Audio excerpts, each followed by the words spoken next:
सत्य समाचार तटस्थ समाचार समाज बदल्ने हाम्रो अभियान। नमस्कार, यो हो टाइम समाचार। म वीरेन्द्र मन्सुर गरौ।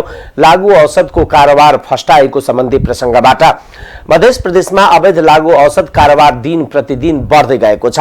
मध्य प्रदेशका 8वटै जिल्लामा लागू औषध कारोबार भए पनि ट्रान्जिट पोइन्ट प्रदेशका आर्थिक राजधानीका रूपमा चिनिएका वीरगञ्ज रहेको प्रहरीले जनाएको छ। प्रहरीको तथ्याङ्क अनुसार अवैध लागू औषध कारोबार तथा सेवन सम्बन्धी मुद्दा दर्ता, लागू औषध बरामद, त्यसमा संलग्न व्यक्ति पक्राउ सहितको बढी संख्या पर्सा जिल्लामा रहेको छ। पर्सामा वीरगञ्जमा यसका उल्लेख्य गतिविधि हुने गरेको तथ्याङ्कमा उल्लेख छ। देशका प्रमुख नाका मध्ये एक रहेको वीरगञ्ज नाका खुला र फराकिलो क्षेत्र भएका कारण बढी लागू औषध कारोबार भइरहेको प्रहरीको भनाइ छ। प्रदेश प्रहरी कार्यालयका प्रवक्ता प्रहरी एसपी महेन्द्र कुमार श्रेष्ठले पनि लागू औषध कारोबार सम्बन्धी परेका मुद्दाको ट्रान्जिट पोइन्ट पर्साको वीरगञ्ज नै रहेको बताउनुभयो। उहाँले प्रदेशका 8वटै सीमा नाकाबाट लागू औषधको कारोबार भइरहेको तर प्रदेशकै सबैभन्दा ठूलो व्यापारिक सिमाना तस्करी क्षेत्र आर्थिक कारोबार क्षेत्र भएको हुनाले हामीले ट्रान्जिट क्षेत्र मानेर नै बढी निगरानी र सतर्कता अपनाएको बताउनुभयो। मध्य प्रदेश प्रहरी कार्यालय जनकपुर धामका तथ्याङ्क अनुसार चालू आर्थिक वर्षको फागुन मसान सहित गत 3 वर्षको अवधिमा जिल्ला प्रहरी कार्यालय पर्सामा 553वटा मुद्दा लागू औषध सम्बन्धी मुद्दा दायर भएको छ। अन्य जिल्लाहरूमध्ये सिराहामा 451, सप्तरीमा 228, धनुषामा 194, महोत्तरीमा 245, सर्लाहीमा 298, रौथटमा 84, बारामा 188वटा मुद्दा दर्ता 188वटा लागू औषध सम्बन्धी मुद्दा दर्ता भएको प्रहरी तथ्याङ्कमा उल्लेख छ। लागू औषध कारोबारमा संलग्न भएका आरोपमा सबैभन्दा बढी पर्सा जिल्लामा 920 जना पक्राउ परेका छन्। एक तथ्याङ्कका अनुसार नेपालमा विभिन्न लागू औषध दुर्व्यसनीको संख्या 1 लाख भन्दा बढी रहेको छ।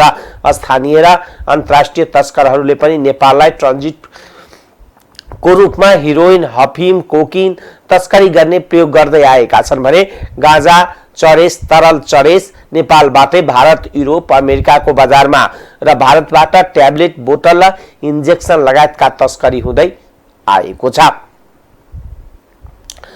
मध्य प्रदेशमा 10,000 परिवारका लागि रोजगारीको व्यवस्था गर्न मधेसका एक मन्त्रीले संघीय सरकारसँग सहयोग माग गरेका छन्। मध्य प्रदेशका भूमि व्यवस्था तथा कृषि सहकारी मन्त्री बसन्त कुशवाहाले संघीय सरकारलाई एक पत्र लेख्दै यस्तो माग गरेका हुन्। आर्थिक वर्ष 80-81 को बजेटमा संघीय सशर्त अनुदानका लागि झण्डै 7 अर्ब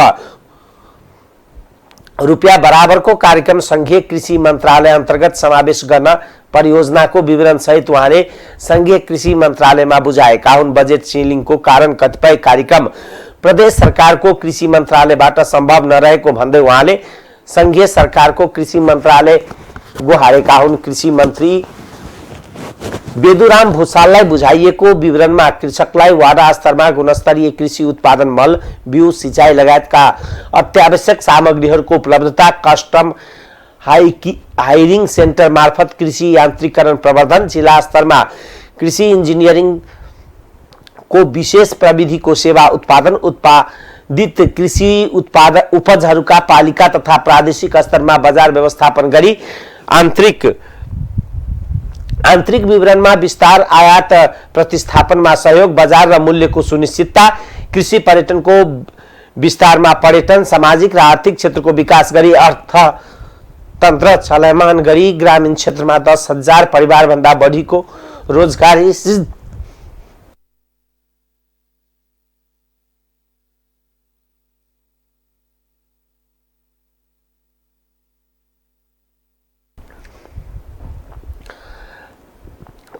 सृजनाको उद्देश्य पूरा गर्नका लागि आइतबार कृषि मन्त्री डाक्टर बेदुराम भूषाल मार्फत मन्त्री कुशवाहाले पत्र पठाएका हुन्। पत्रमा निजी तथा सहकारी क्षेत्रहरूसँग सहकारीमा एक वाडा, एक प्राङ्गिक वा जैविक मल उद्योग सञ्चालन, पालिका स्तरका साना कृषि बजार स्थापना तथा सञ्चालन, प्रत्येक निर्वाचन क्षेत्रमा कोल्ड स्टोर सुविधा सहित ठूला कृषि बजार स्थापना तथा सञ्चालन, जिल्लामा भेटनरी एम्बुलेन्स सेवा सञ्चालन, निजी तथा सहकारी क्षेत्रसँगको सहकार्यमा पालिका स्तरीय कस्टम हायरिङ सेन्टर स्थापना तथा सञ्चालन, उष्ण प्रदेशीय बानी नर्सरी केन्द्रमा टिस्यु लेक्चर ल्याब स्थापना सञ्चालन तथा विस्तार लगायतका कार्यक्रम उल्लेख छ।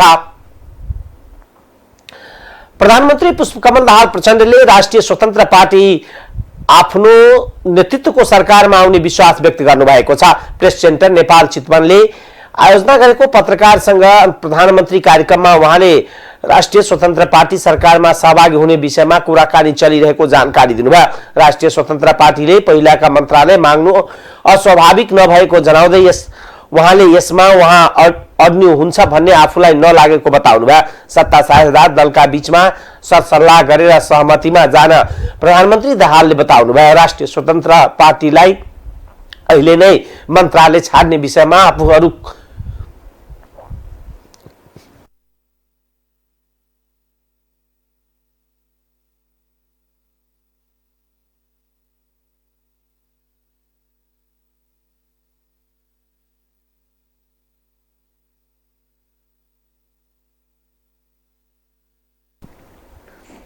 राष्ट्रिय स्वतन्त्र पार्टीलाई अहिले नै मन्त्रालय छाड्ने विषयमा आफूहरू नपुगेको प्रश्न उहाँले प्रश्न पार्नुभयो। सञ्चारकर्मीको एक प्रश्नको जवाबमा उहाँले सरकार 5 वर्ष चल्ने बताउनुभयो।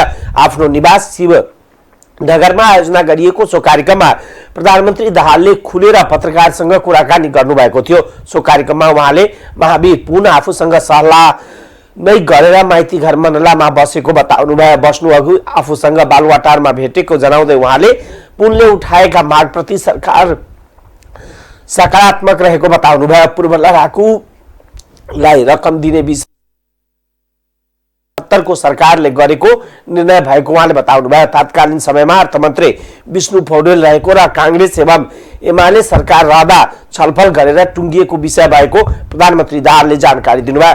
तत्कालीन समयमा सर्वोच्च अदालतमा मुद्दा परेको कारण रोकिएको र अहिले दिन मिल्ने गरी फैसला भएकोले रकम दिन लागिएको बताउनुभयो।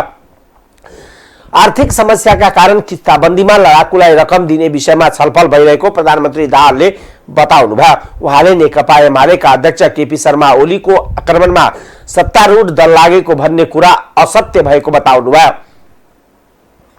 मलाई लाग्दैन उहाँ त्यसैमा अडिनुहुन्छ भन्ने पनि मैले ठानेको छैन र रविजीले पनि मलाई यही नै चाहिन्छ नत्र हुँदैन भन्ने कुरा पनि त्यसरी भन्नुभएको छैन। त्यही यो छलफलकै क्रममा भएको हुनाले अहिले नै यसै भन्न सक्ने स्थिति बनिसकेको छैन। अनि अहिलेको सरकारले भ्रष्टाचारको फाइल नखोल्ने भने पनि छैन हैन। हाम्रा घोषणा पत्रहरूमा सीएमपीमा पनि त्यो कमन मिनिमम प्रोग्राममा पनि भ्रष्टाचारको बारेमा प्रष्टसँगै भनेको छ। उहाँ आउनुहोस्, भ्रष्टाचारको कुन चाहिँ फाइल खोल्न पर्यो म तयार छु। म यो कुरा भन्न चाहन्छु। महावीर पुन जानुभयो सरकारले वास्ता गरेन भन्ने बिल्कुल झुटो कुरा हो। सरकारसँगै सल्लाह भएर मैले त्यसलाई सम्बोधन गर्छु भनेको छु र चाहिँ म बस्छु यसो विचार गर्नु पर्यो भन्नुभयो बडो सहज ढङ्गले। मैले त भन्न मिल्दैन, बस्नुभयो भने मलाई मद्दतै पुग्छ भनेको थिएँ मैले। अनि हिजो मात्रै सरकारको करिब मैले बुझ्दा त सल्लाहमै बुझेको छु। तर बढी चाहिँ कतिपय मान्छेहरू लागे होलान्, संस्थागत रूपले चाहिँ कोही पनि लागेको छैन। यो 2071 सालमा त्यति बेलाको सरकारले गरेको निर्णय हो। पटक पटक छलफलहरू गरेर त्यो सरकारमा नेतृत्व हाम्रो थिएन, कांग्रेसको नेतृत्व भएको बेलामा र अनि एमालेको नेतृत्व भएको बेलामा छलफल चल्दै गएर टुङ्गिएको जति बेला सायद अर्थमन्त्री विष्णु पौडेल हुनुहुन्थ्यो त्यति बेला भएको निर्णय हो। शान्ति मन्त्री टोपबहादुर रायमाझी भएको बेलामा 71 मा भएको निर्णय हो।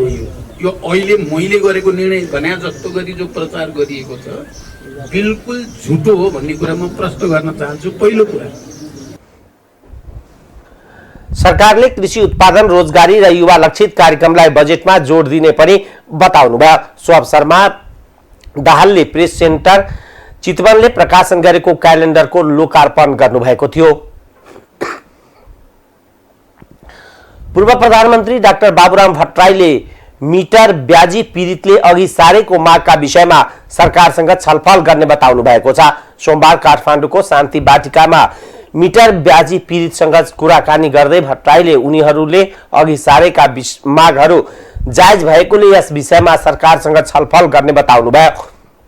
बाध्यतामा परि ऋण लिएका किसानहरूको घर खेत नै बेच्नुपर्ने गरी सुदखोरले असुली गर्ने काम सदाका लागि बन्द हुनुपर्ने उहाँले बताउनुभयो। भट्टराईले मिटर ब्याजी सम्बन्धी सरकारले गठन गरेको आयोगको कार्यदेशलाई बलियो बनाउनु पर्ने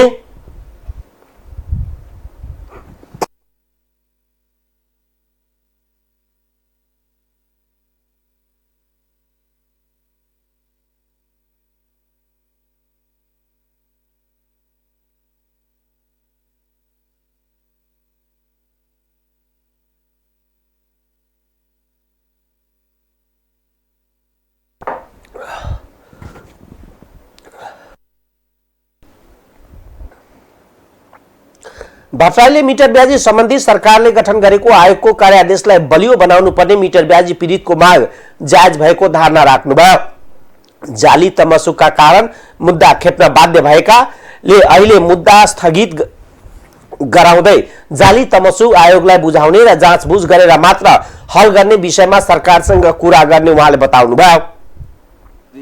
कर्जा चाहिन्छ र सरकारी र बैंकिङ च्यानलबाट त्यो सहजै प्राप्त हुँदैन। त्यसो भएको हुनाले उनीहरूले घरायसी रूपमा चाहिँ ऋण लिन बाध्य हुन्छन्। तर चाहिँ सुदखोरहरूले जुन चाहिँ कृत्य कागज बन्ने रकम थप्ने र पटक पटक चाहिँ असुली गर्ने र ब्याजको स्याज गर्ने गरेर उनीहरूको जुन घर खेतै बर्बाद गर्ने जुन काम भइरहेको छ यसको अन्त्य हुनुपर्छ। त्यसको निम्ति सरकारको तर्फबाट पहिले एउटा जाँचबुझ समिति बन्यो, पछि अहिले जुन आयोग बनेको छ त्यसको कार्यदेश अहिले बलियो बनाउनु पर्यो भन्ने माग छ। त्यो ठिकै हो। सँगसँगै जुन त्यो कृत्य तमसोकहरू छ त्यसले गर्दा अदालतमा मुद्दा पनि चलिरहेको छ। त्यसले चाहिँ राज्यले चाहिँ सहजीकरण गरेर अहिले अदालती प्रक्रियालाई अलि स्थगन गर्ने, धरपकडहरूलाई रोक्ने र सबैका चाहिँ तमसुकहरू चाहिँ यो आयोगमा चाहिँ समर्पण गराउने अनि त्यसपछि जाँचबुझ गरेर मात्र यसो हल गर्ने। सायद बिचको बाटो यो हुनसक्छ कि जस्तो मलाई लाग्छ। यही विषयमा चाहिँ म चाहिँ सरकारसँग कुराकानी गर्छु। मिटर ब्याज तथा ठगी विरुद्ध किसान मजदुर संघर्ष समितिले नेपाल सरकारसँग विभिन्न 6 बुन्दे माग राख्दै आएको छ। चक्रवृद्धि र तथा मिटर ब्याजलाई कारबाही गर्नुपर्ने, जाली तमसुक तथा पीडितको जमिन फिर्ता गर्नुपर्ने लगायतका माग राख्दै पीडितहरूले काठमाडौँ केन्द्रित आन्दोलन गरिरहेका छन्। यसअघि सरकारसँग भएको वार्ता असफल भएपछि मिटर ब्याजी पीडित शान्ति वाटिकामा बस्दै आएका छन्। राष्ट्रिय स्वतन्त्र पार्टीको संसदीय दलको नेतामा पार्टी सभापति एवं सांसद रवि लामिछाने चयन हुनुभएको छ। बसेको संसदीय दलको बैठकले लामिछानेलाई संसदीय दलका नेताका रूपमा चयन गरेको हो। यसअघि पार्टीका केन्द्रीय समिति बैठक बसेको थियो। पार्टीका सहमहामन्त्री कविन्द्र बुर्लाकोटीले सरकारलाई पार्टीको समर्थन यथावत रहेको र बाँकी निर्णय शुक्रबारको संयुक्त बैठकले गर्ने बताउनुभयो। बसेको केन्द्रीय कमिटी बैठकले पार्टीका 36 विभाग गठन गरेको छ। डाक्टर स्वर्णिम बागलेले अर्थनीति विभागको प्रमुखको जिम्मेवारी पाउनु भएको छ। शिशिर खनालले अन्तर्राष्ट्रिय सम्बन्ध विभाग, पर्यटन तथा संस्कृति विभागको जिम्मेवारी पाउनु भएको छ। डाक्टर मुकुल ढकालले नीति तथा विचार, प्रशिक्षण तथा तोशीमा कार्की स्वास्थ्य तथा जनसंख्या र युवा तथा खेलकुद, सन्तोष परियार मानव अधिकार, शोभिता गौतम कानून तथा न्याय, हरि ढकाल भ्रष्टाचार निवारण तथा सुशासन प्रवर्धन र दीपक बोरा जनसम्पर्क विभाग प्रमुख बन्नु भएको छ। हामी सरकारमा जाने या प्रतिपक्षमा बस्ने एउटा निर्णय गर्छौं, तर अहिलेको जस्तो सत्तापक्षमै बसिरहने यो निर्णय चाहिँ हामी गर्दैनौं। यो कुरा निर्णय भयो र आजको जुन राजनीतिक समीक्षाको क्रममा केन्द्रीय समितिका साथीहरू सबैजनाले पार्टी सरकारमा जाँदाखेरिको अवस्थामा का फाइदाहरू, देश र जनतालाई हुन सक्ने फाइदाहरू, पार्टीलाई हुन सक्ने फाइदाहरू, हामीले गर्न सक्ने कामहरू र पार्टी सरकारमा नगएर प्रतिपक्षमा बस्दाखेरिको अवस्थामा दुवै कुराको अवस्थामा फाइदा बेफाइदाहरू, त्यसका प्रोस कन्सहरू हामीले दुवै तरिकाले आज सबै साथीहरूले आफ्नो धारणा त्यसमा फाइदा र बेफाइदा के हुन सक्छन् भनेर धारणा राख्नुभयो। होइन, आजको केन्द्रीय समितिमा हामीले एक प्रकारको रुलिङ भनौँ या के भनौँ, हामीले के गरेका थियौँ भन्दाखेरि सरकारमा जाने वा नजाने भन्ने धारणा आज राख्न पाइएन।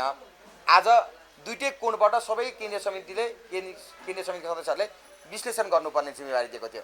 तपाईले हाम्रो जो साथी हुनुहुन्छ केन्द्रीय समितिले, उहाँले जानुपर्छ मात्रै धारणा राख्न पाउनुहुन्न थियो। उहाँले जाँदाखेरिको अवस्थाको विश्लेषण र प्रतिपक्षमा बस्दाखेरिको अवस्थाको विश्लेषण, मन्त्रालय साबिकको मन्त्रालय बाहेकको हकमा पार्टी जाँदैन भन्ने कुरामा एकदम क्लियर हो। नित्यता कार्यक्रम पुनर्लेखन नभइकन जाँदैन भन्ने कुरा पनि एकदमै क्लियर हो।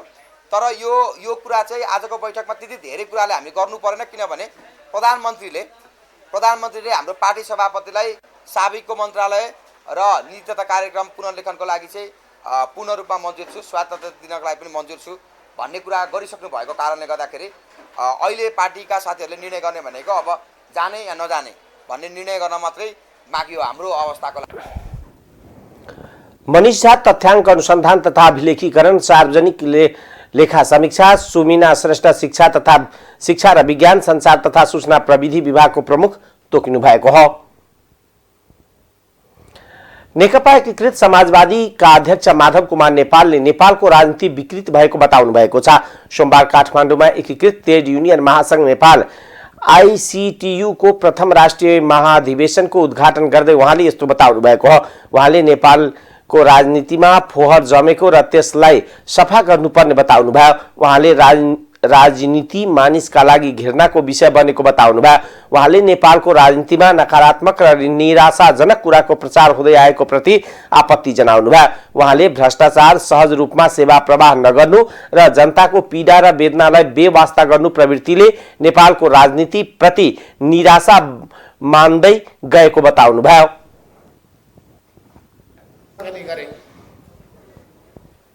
यदि तपाईले राम्रो काम गर्नु भएन भने भ्रष्टाचारका विरुद्धमा र जनतालाई सेवा सुविधा दिने कुराको सन्दर्भमा तपाईको ध्यान गएन भने औलो ठडिनेछ। अहिले दुई ठाउँको चुनावले जुन परिणाम दिएको छ त्यसले ठुला पार्टीलाई झस्काउनु पर्दछ, सतर्क बनाउनु पर्दछ, कमी कमजोरी कहाँ रह्यो त्यो खोज्नु पर्दछ, त्यो हामीले पनि खोज्नु पर्दछ। अरूलाई मात्रै भन्ने होइन, हामीले वास्तवमा कसरी हामीले राम्रो गर्ने हो, कसरी इमानदारिताका साथ अगाडि बढ्ने हो, कस्तो नीति लिएर अगाडि बढ्ने हो, कस्तो विचार लिएर अगाडि बढ्ने हो, कस्तो काम गरेर अगाडि बढ्ने हो, कस्तो व्यवहार गरेर जनताको मन जित्ने हो, यी सबै कुराहरूको सन्दर्भमा हामीले सही निष्कर्षमा सही शिक्षा हासिल गर्नु पर्दछ। चुनावले नै हामीलाई संकेत गर्दछ। अध्यक्ष नेपालले अबको समयमा स्वदेशमा रोजगारी दिने, सिप प्रवर्धन गर्ने र जनतामा सेवा सहज बनाउने कुरामा ध्यान दिनुपर्ने बताउनु भयो।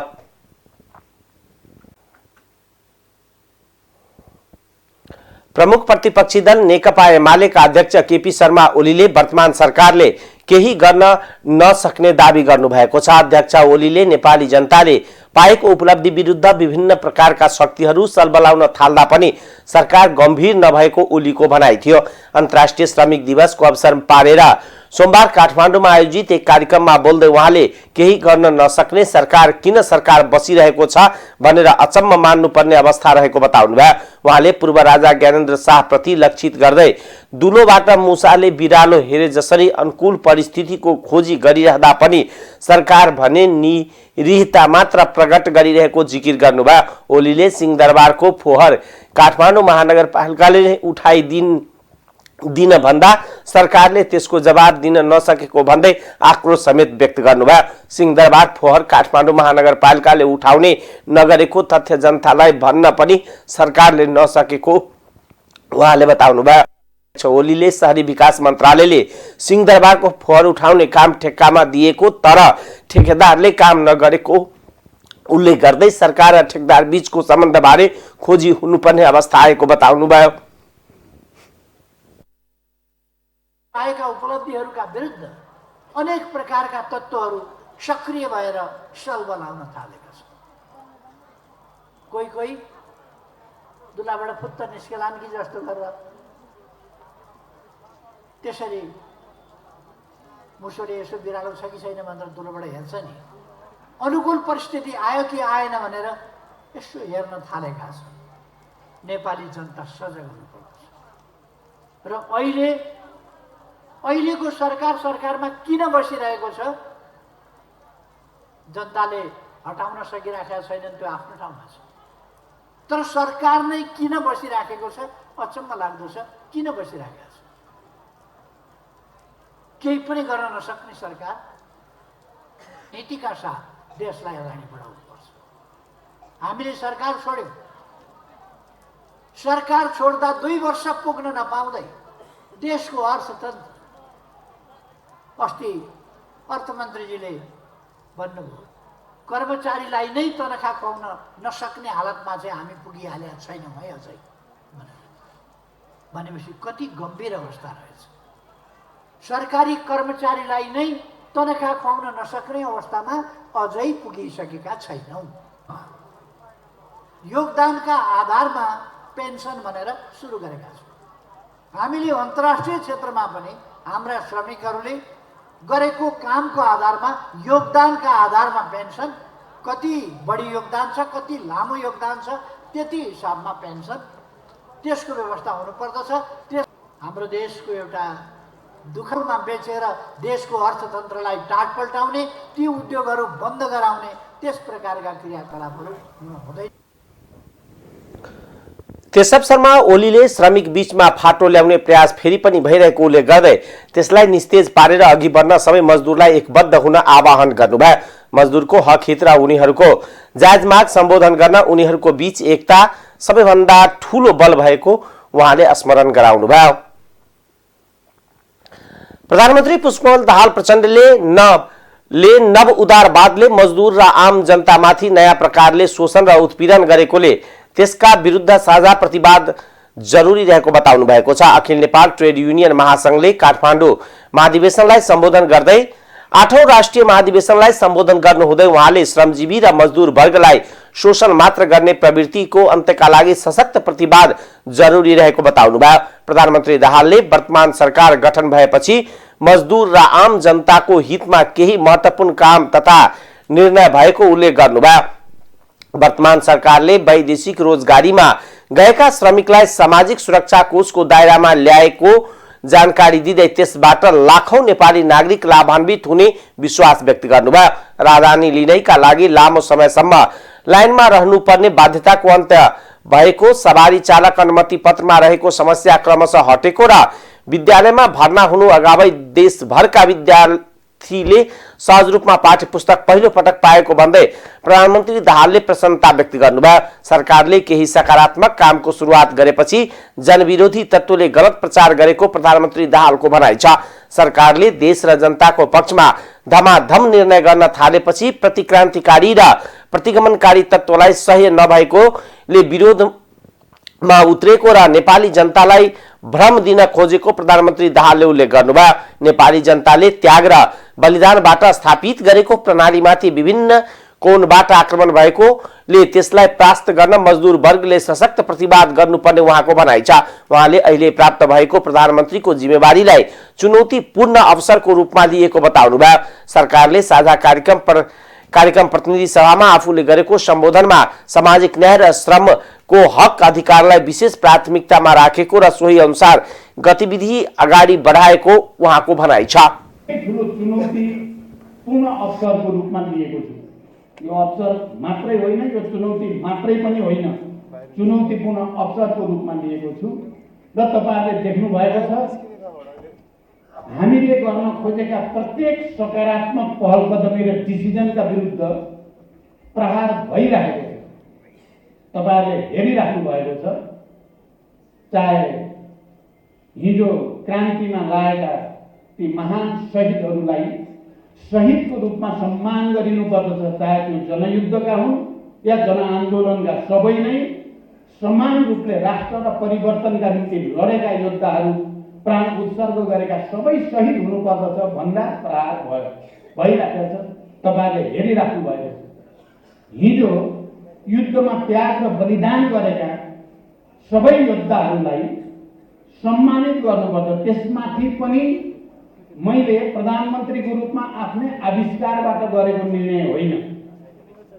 हिजो अर्कै सरकारले निर्णय गरेको एउटा परिस्थितिमा र देशको सर्वोच्च अदालतले ती बहिर्गमित लडाकुहरूलाई 2 लाख दिनु भनेर फैसला गरेपछि मैले त्यही फैसला कार्यान्वयन गर्न अहिले कस्तो च्याल हुइया मचाउन खोजिएको छ मजदुर साथीहरू, म तपाईहरुलाई विशेष रूपले अपील गर्न चाहन्छु, तपाईं हामी नजाग्ने हो भने, तपाईं हामी नगर्जिने हो भने यो एउटा बडो नकारात्मक वातावरण बनाएर सम्पूर्ण महान शहीद र तिनका त्याग, सम्पूर्ण क्रान्तिकारीहरूका त्याग र बलिदानका कीर्तिमानहरूलाई अपमानित गर्ने र उल्ट्याउने षड्यन्त्र अझ अगाडि जान सक्दछ। त्यसकारण मैले यो परिस्थितिमा तपाईहरुलाई विशेष रूपले अपील गर्न चाहन्छु, हामी नजाग्दा, हामी आन्दोलित नहुँदा, हामी नगर्जिँदा मैले भने स्यालहरू कराउन थालेका छन् र स्यालहरूले चाहिँ रजाइ गर्ने जस्तो गर्न थालेका छन्। त्यसलाई विरोध चटाउनै पर्छ, हामीले त्यसमाथि प्रहार गर्नै पर्छ। झन्डै 70 वर्षदेखि थाकिरहेको संविधान सभाको निर्वाचन भयो, जुन शक्तिका बलमा सङ्घीय लोकतान्त्रिक गणतन्त्र भयो, त्यसलाई उल्ट्याउन खोज्ने कुनै पनि प्रवृत्ति हामीलाई सही छैन। हामी जरुरी पर्छ भने फेरि एकचोटि त्याग, तपस्या र सङ्घर्षको नयाँ कीर्तिमान कायम गर्न तत्पर छौँ, तर यो स्याल हुइया सहन तत्पर छैनौँ भन्ने कुरा तपाईँ हामीले घोषणा। त्यस्तै सरकारले सुशासन र समृद्धिलाई विशेष प्राथमिकतामा राखेको तथ्य पेश गर्दै 2048 सालदेखि सबै भ्रष्टाचारको विषयमा छानबिन गर्न छिटै उच्च स्तरीय आयोग गठन गरिने जानकारी उहाँले दिनुभयो। सशस्त्र प्रहरी बल नेपालका महानिरीक्षक राजु अर्यालले आफ्नो संगठन भित्रको सरुवा बढुवामा राजनीति हस्तक्षेप नभएको बताउनु भएको छ। सोमबार सशस्त्र प्रहरी बल नेपालले आयोजना गरेको पत्रकार सम्मेलनमा बोल्दै महानिरीक्षक अर्यालले संगठन भित्रको सरुवा बढुवामा कुनै पनि प्रकारको राजनीति हस्तक्षेप नभएको बताउनु भयो। उहाँले सरुवा बढुवा संगठनले चाहे अनुसार नै भइरहेको प्रश्न पार्नुभयो। महानिरीक्षक अर्यालले सशस्त्र प्रहरीको सादा पोसाकमा हुने विकृतिहरूलाई हटाइएको पनि बताउनुभयो। उहाँले सीमा सुरक्षा गर्नु आफूहरूको मुख्य काम भएको भन्दै प्राथमिकताका आधारमा सीमामा जनशक्ति राखिने उल्लेख गर्नुभयो। कर्मचारीलाई एक विशेष गरिएको थियो, पुरस्कार तथा सम्मान कार्यविधि बनाएर त्यसको कार्यान्वयन पनि गरिसकेका छौँ। राम्रो काम गर्नेलाई सङ्गठनभित्र अथवा बाहिरबाट पनि सङ्गठनको लागि योगदान दिने व्यक्तित्वहरूलाई एपिएफ दिएको बेला आइजी कमेन्डेसन लगायत सम्मान समेत गरेका छौँ। त्यसै गरेर सुरक्षा बेस बदली निर्देशिकालाई परिमार्जन गरेर 6 महिनामा हामीले बेस बदली गर्ने काम गरेका छौँ। अब यो किसिमको क्राइटेरिया तयार गरेर विदेश पठाउने गरिएको छ। त्यसै गरी सङ्गठनमा 12 वर्ष र 25 वर्ष सेवा अवधि पुरा गरेका सपर्कहरूलाई राष्ट्र सेवा पदक दिलाउनको लागि पहिला 12 वर्ष भन्ने हुन्थ्यो, अहिले धेरै चेन्ज भएको छैन, परिपत्र समेत भइसकेको छ। सादा पोसाकमा घुम्माको रूपमा कुनै पनि रूपमा हाम्रा मान्छे खट्न हुँदैन।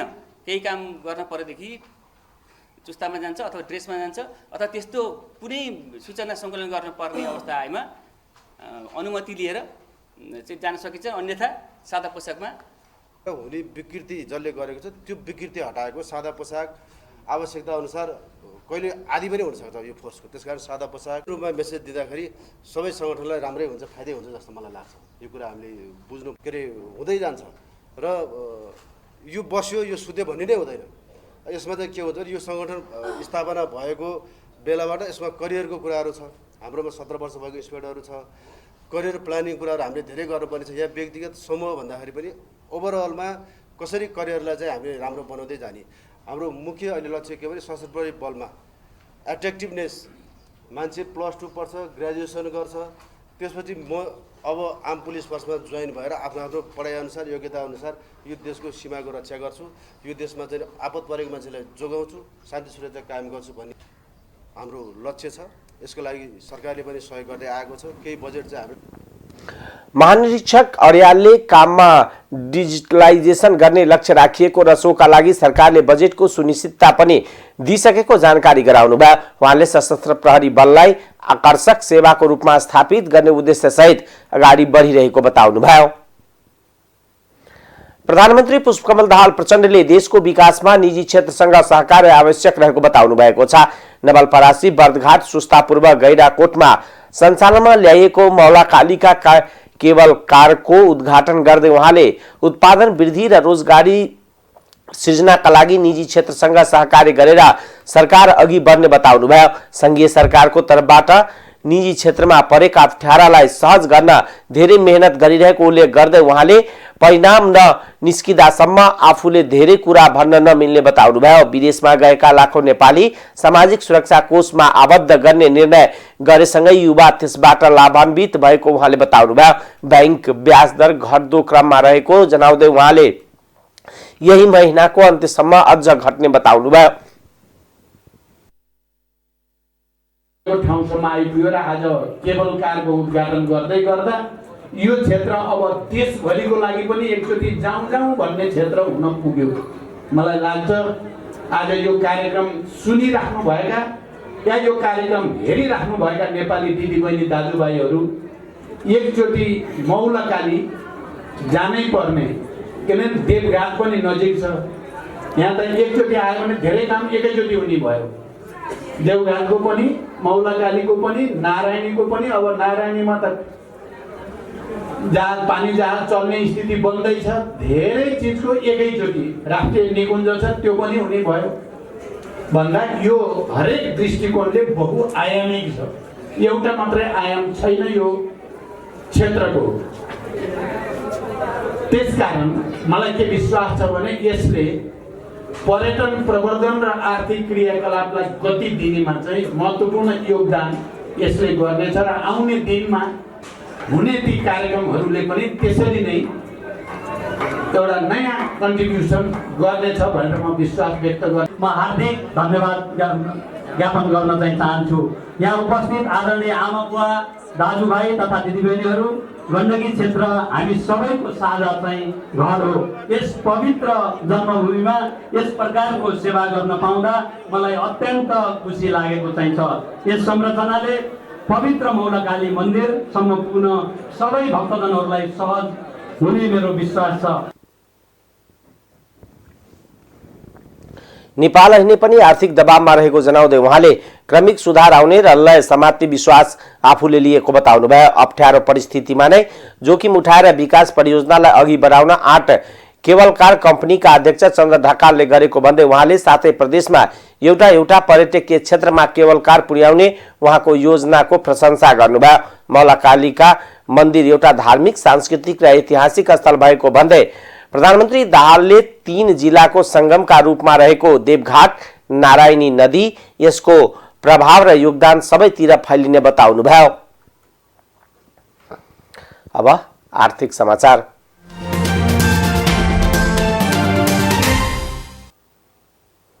सरकारको आमदानी र खर्च बीचको असन्तुलन झन्झन बढ्दै गएको छ। लक्ष्य अनुसार राजस्व प्रगति नहुँदा चालू आर्थिक वर्ष 79-80 को 10.5 महिनामा सरकारको आमदानी र खर्चको खाडल थप गहिरिएको छ। अर्थ मन्त्रालयका अनुसार अहिले बजेट घाटा 3 खर्ब रुपियाँ नजिक पुगेको छ। वैशाख 15 गतेसम्म सरकारले 7 खर्ब 8 अर्ब रुपियाँ अर्थात् वार्षिक लक्ष्य 50% मात्र राजस्व प्राप्त गरेको छ। सोही अवधिमा खर्च भने 9 खर्ब 91 अर्ब रुपियाँ अर्थात् लक्ष्यको 55.27% पुगेको छ। यसबाट सरकारको बजेट घाटा 2 खर्ब 83 अर्ब रुपियाँ पुगेको देखिन्छ।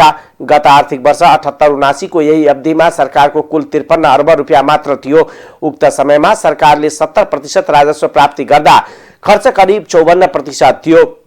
यो वर्ष राजस्वमा अप्रत्याशित कमी आएपछि अर्थ मन्त्रालयले खर्च कटौती गरेको थियो। यद्यपि प्रधानमन्त्रीले मन्त्री परिषदबाटै दायित्व थपका निर्णय गराउँदा सरकारले वित्तीय प्रणालीमा चाप बढेको छ। अर्थमन्त्री डाक्टर प्रकाश शरण महतले चालू आर्थिक वर्षका लागि राखिएको राजस्वको लक्ष्य पूरा नहुने भन्दै अधिकतम उठाउने प्रयास गर्न सम्बद्ध निकायलाई निर्देशन दिनुभएको छ।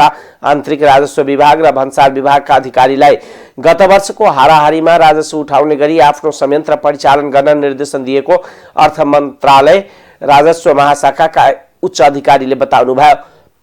चालू आर्थिक वर्षको लक्ष्य अनुसार राजस्व उठ्ने अवस्था छैन। अर्थमन्त्रीले पनि यो परिस्थितिको आकलन गर्दै गत वर्षको हाराहारीमा राजस्व उठाउने भन्नुभएको उहाँले बताउनुभयो। स्रोतको चापका कारण सरकारले प्रदेश र स्थानीय तहमा जाने अनुदान रोकेको छ।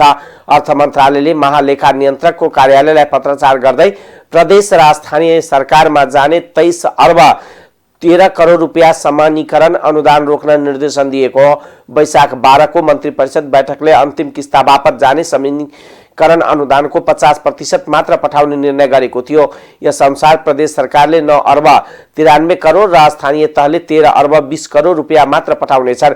मन्त्री परिषदको निर्णय अनुसार गृह मन्त्रालयले माओवादीका अयोग्य लडाकुलाई जनै 2 लाख रुपियाँ वितरण गर्ने गरी कार्यविधि तयार गरिएको छ।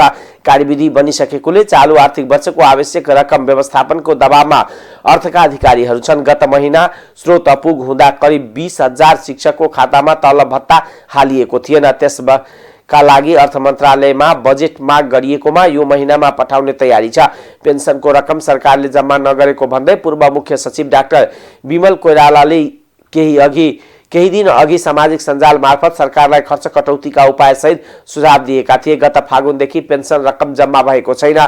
खर्च कटौतीमा सरकार निर्मम हुनुपर्ने कोइरालाले भनेका छन्। स्रोत अपुग हुँदा कोइराला जस्ता धेरैको खातामा समयमै रकम जान नसकेको अधिकारीहरूको भनाइ छ। अब अन्तर्राष्ट्रिय समाचार।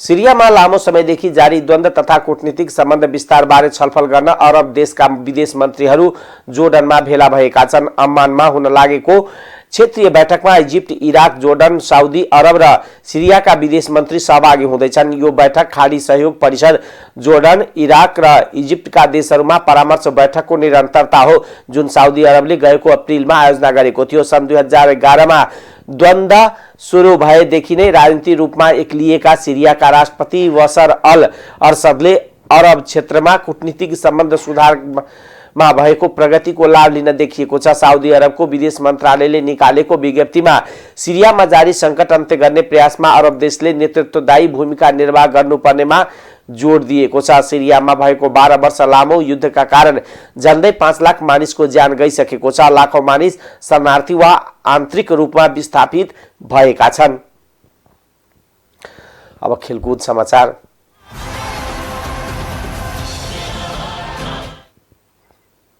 एसीसी प्रिमियर कप अन्तर्गत नेपाल र युए बीच फाइनल खेल आजका लागि स्थगित भएको छ। भोलि यही अवस्थामा खेल सुरु हुनेछ। टस हारेर ब्याटिङ गरेको युएले 27.3 ओभरमा 9 विकेट गुमाएर 106 रन बनाउँदा खेल वर्षाले रोकिएको थियो। बिहान 11 बजे 48 मिनटमा रोकिएको खेल सोही अवधिमा मंगलबार बिहान 9 बजेदेखि